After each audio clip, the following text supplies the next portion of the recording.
이번에는 34과 재산과 법에 대해서 공부해 보도록 하겠습니다.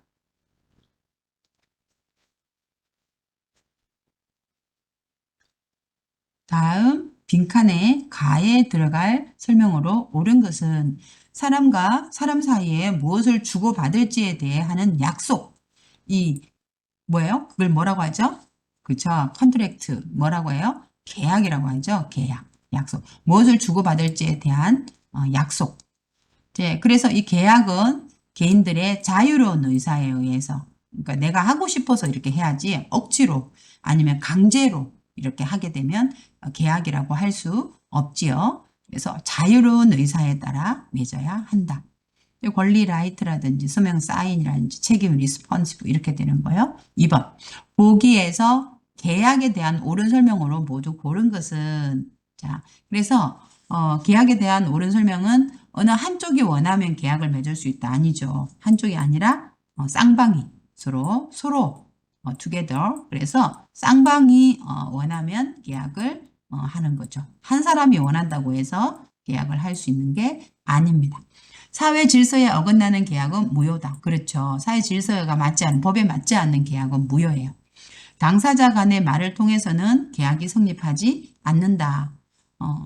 이거는 이제 당사자 간의 이제 말에 따라서 계약을 성립할 수는 있고요. 계약 내용을 증명하기 위해 계약서를 작성하는 것이 좋다. 그래서 리언하고 리얼이 되겠습니다. 3번. 다음 가나에 들어갈 용어를 바르게 연결한 것. 돈을 거래할 때는 계약서를 작성하는 것이 좋다. 돈을 빌려주었을 때는 돈을 빌려준 증거로 뭘 해야 돼요? 빌려준 거. 내 돈 누구에게 얼마를 빌려줘서 얼마까지 갚는다라고 해가지고 적는 걸 뭐라고 했어요? 그렇죠. 차용증이라고 했죠. 그리고 작성하는 것이 좋다. 또한 빌린 돈을 갚을 때는 돈을 갚은 내용을 증명해주는 뭘 받아야 돼요? 그렇죠. 영수증을 받아야 돼요. 등기부등본은 그 건물에 대해서 건물의 권리가 누구에게 있는지를 알 수 있는 게 등기부등본이고요. 그래서 영수증 정답은 3번입니다. 4번 문제 보도록 하겠습니다. 부동산에 대한 설명으로 옳은 것은 부동산 알죠? 움직이지 않는 거. 뭐가 있어요? 땅이라든지 또는 뭐요? 또 산이라든지 이런 거 움직일 수 없는 그런 것들 부동산이라고 하죠. 그래서 빌려 쓰는 것을 임대라고 한다. 임대는 뭐예요? 빌려 쓰는 게 아니라 빌려 주는 거. 임대라고 적혀 있는 거 있죠. 빌려주는 걸 임대라고 하고 직접 가지고 다닐 수 있는 재산. 직접 가지고 다닐 수 있는 재산은 부동산이 아니라 뭐예요? 동산이죠. 거래할 때 등기부 등본을 확인하는 것이 중요하다. 부동산 이제 등기부 등본 확인하는 것이 중요하죠. 정답은 3번입니다. 거래할 때 일반적으로 몇 퍼센트? 맞아요. 10%. 10% 정도의 계약금을 주고받는다. 그죠? 5번. 다음 대화에서 가에 들어갈 용어에 대한 설명으로 옳은 것은? 그래서 보면은 어제 집을 계약하고 왔어요. 이제 제 집을 갖게 된다고 생각하니 기쁘네요. 계약을 하고 왔대요. 그럼 당연히 뭘 확인했겠네요? 뭘 확인했겠네요? 계약하기 전에 뭐 확인해야 돼요? 그렇죠. 등기부등본. 이 집의 권리가 누구에게 있는지 아니면 이 집이 어떤 빚이 있는지 은행에서 대출한 게 있는지 알 수 있으면 어디에 들어가라고 그랬어요.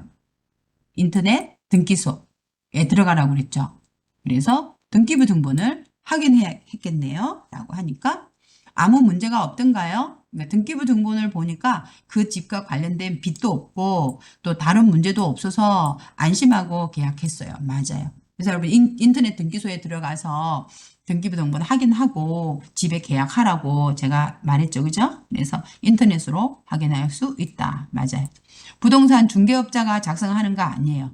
중개업자가 작성하는 건 아니고 그건 뭐 계약서 같은 경우 같이 할 수는 있겠지만 이거는 국가에서 대법원 법원에서 이렇게 권리에 대해서 되어져 있는 거예요. 여러분 이거 외국인 등록이라든지 뭐 아니면은 저 같은 경우는 주민등록이 있잖아요. 그런 걸 이 부동산 업자가 하겠어요? 국가에서 하는 거죠.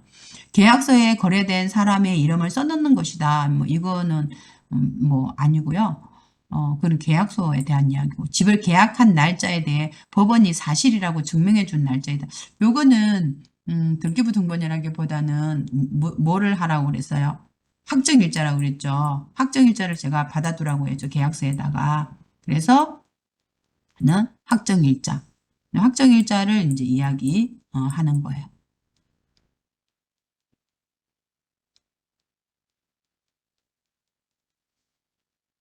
6번 제시된 내용에 대한 설명으로 옳은 것은 세입자는 그 새 들어서 사는 사람은 집주인이 바뀌는 것과 무관하게 최소 2년 동안 거주할 수 있다. 맞죠? 그리고 세입자는 거주하던 집이 팔리더라도 보증금을 다른 사람보다 우선으로 돌려받을 수 있다. 그래서 무슨 제도예요? 그렇죠. 부동산을 빌려서 쓰는 사람, 빌려주는 사람은 임대인, 빌려 쓰는 사람은 임차인이죠. 그래서 요거는 이제 확정일자를 받아서 하는 거고 2년 동안 거주할 수 있고 더 거주할 수 있으면 4년 정도 연장해서 거주할 수 있을 수 있어요. 그래서 임차인을 보호하기 위한 돈을 빌려주고 받을 때 적용되는 사항은 아니고요. 부동산을 사고 파는 사람들에게 해당되는 내용도 아니고 확정일자를 받지 않아도 틀린 거죠. 받아야지 보호받을 수 있는 내용이죠. 그래서 정답은 1번입니다.